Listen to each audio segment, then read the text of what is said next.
తెలుగు ఇస్లాం ధర్మం ఛానల్ చూస్తున్న మీ అందరికీ అస్సలాము అలైకుం వరహ్మతుల్లాహి వబరకాతు. నేను మీ శ్రేయోభిలాషి హాఫీజ్ బాయాజీజ్ సిరాజీ. నా ప్రేమ సోదర మహాసేవులారా, మిత్రులారా, మనలో ఒక క్వశ్చన్ అంటే ఒక ఆలోచన చాలామందికి ఉన్నది. ఇన్షాల్లా ఈరోజు మనం ఆ యొక్క ఆలోచన దూరం చేసుకుందాము.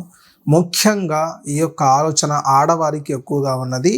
ఇది మన ఇస్లాం ధర్మంలో ఒక అపోహ మాత్రమే. అది ఏమిటి అనగా, రాత్రి సమయములో ఇంట్లో చీపిరితో ఇల్లు శుభ్రం చేసుకోవచ్చా, ఇంట్లో చీపిరి వాడవచ్చా లేదా, ఈ యొక్క ప్రశ్న ఇంతకు ముందు వచ్చింది.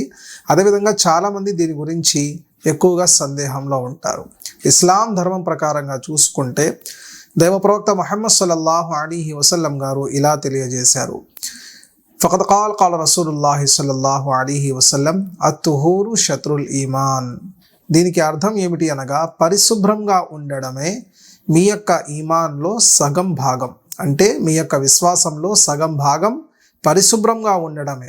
అది ఇంట్లో పరిశుభ్రత కానివ్వండి, బట్టల పరిశుభ్రత కానివ్వండి, శరీర పరిశుభ్రత కానివ్వండి, ఇలా ప్రతి విషయంలో కూడా పరిశుభ్రంగా ఉండడమే మన యొక్క సగం విశ్వాసానికి దారితీస్తుంది. ఇప్పుడు పరిశుభ్రత గురించి వచ్చింది కాబట్టి, పరిశుభ్రం అనేది ఇల్లు శుభ్రం చేసుకుంటేనే వచ్చింది. ఇల్లు ఎలా శుభ్రం చేయాలి? చీపిరితో కానివ్వండి, లేదంటే ఇంకా ఏదైతే ఇంట్లో ఉపయోగించే వస్తువులు కానివ్వండి, వాటితో మనం ఇల్లు శుభ్రం చేసుకుంటూ ఉంటాము. సో ఫలానా సమయంలో ఇల్లు శుభ్రం చేసుకోవాలి, ఫలానా సమయంలో చేయకూడదు అనే విషయం ఇస్లాం ధర్మం మనకి ఎక్కడ కూడా బోధించట్లేదు.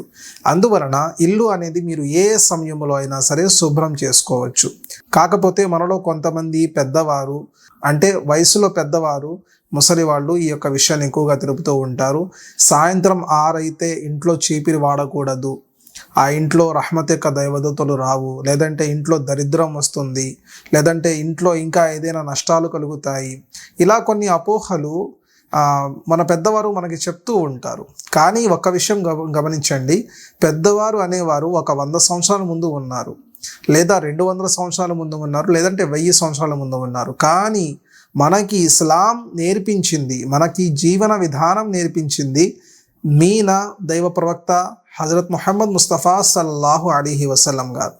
ఆయన మనకి ఏదైతే నేర్పించారో, చూపించారో వాటిని మాత్రమే మనం మన యొక్క జీవితంలో తెచ్చుకోవాలి తప్ప, మా పెద్దవారు చెప్పారు, మా ముసలామ చెప్పింది, లేదంటే మా నాయనమ్మ చెప్పింది, అమ్మమ్మ చెప్పింది అని చెప్పి వాళ్ళు వీళ్ళు చెప్పిన మాటలు మనం ఆచరించాల్సిన అవసరం లేదు.